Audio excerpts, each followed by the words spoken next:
Welcome to Hanif Bismi Show.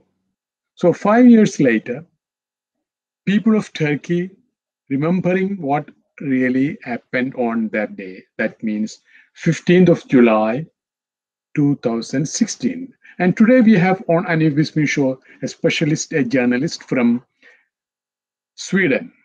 Hanif Bismi Show, welcome, Mr. Levent Kenez.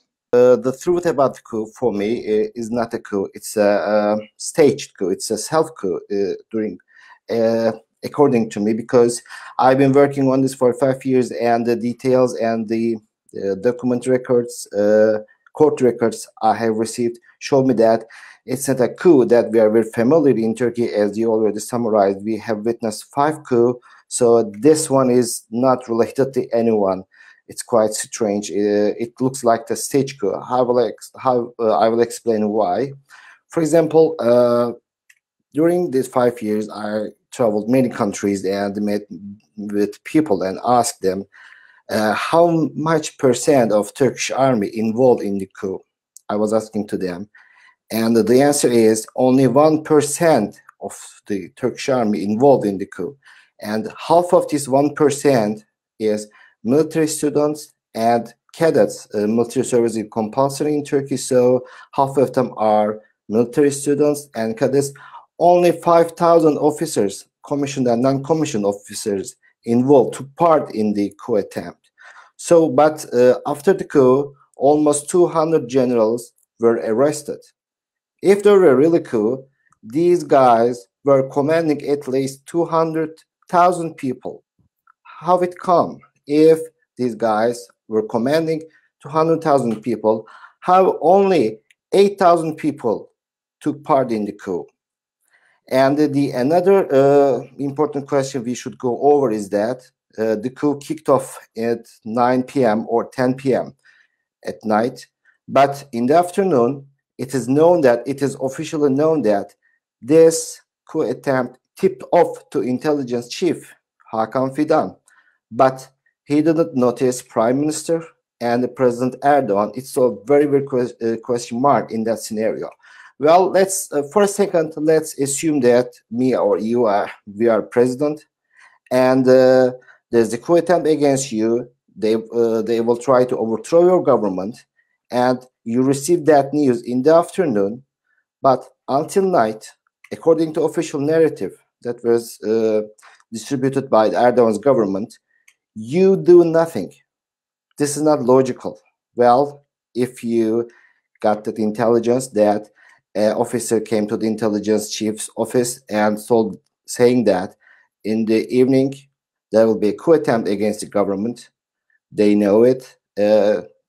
Intelligence chief came to the chief of staff. They held meetings, but during the whole this process, Prime Minister and President cannot get in touch with the intel chief. This is weird. This is not acceptable. So there are many question marks. Well, to summarize it, there are two views. One, there is official narrative, as you already summarized it. The mastermind is the Gülen community, inspired by Fethullah Gülen.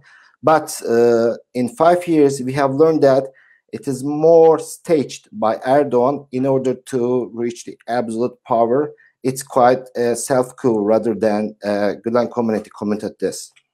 Erdoğan used this as a pretext to dismiss critical people in the government institutions and to get rid of the Gülen community, who he thinks that an obstacle in front of him. Well, actually, you repeatedly say Turkey is a member of NATO. Yeah, that's right. But almost all of the officers that were purged from the military are pro-NATO officers. And there was a collaboration between Erdoğan and his new allies who demands Turkey, or who promotes the idea Turkey's cooperation with Russia, China, and they are called Eurasian. They defend the Eurasian ideology. Turkey's face should turn to east, not to west. They are strictly against the NATO. So the officers, top generals who were dismissed from the military and jailed right now are mostly pro-NATO officers. So I should have I need to add this. So what will be the solution for bringing both the Gülen movement and the pro-Erdogan government to make a peace? Can you, as a journalist, could you able to suggest to the audience of Hanif Bismi Show? Well, I can say the peace between the government and the community. No, we have not such a situation, because people are suffered a lot. People are very heavily tortured. So I don't think that there will be any peace between the community, the movement, and the government. And from my perspective, government is living its final days. So I think Erdoğan has entered his final stage. So I don't think that the movement and AKP, the ruling party, will hand it on again. That will never happen. Thank you very much for your time, and I really appreciate on behalf of Hanif Bismi Show and 5 News that you came online from Sweden, regardless of the time differences.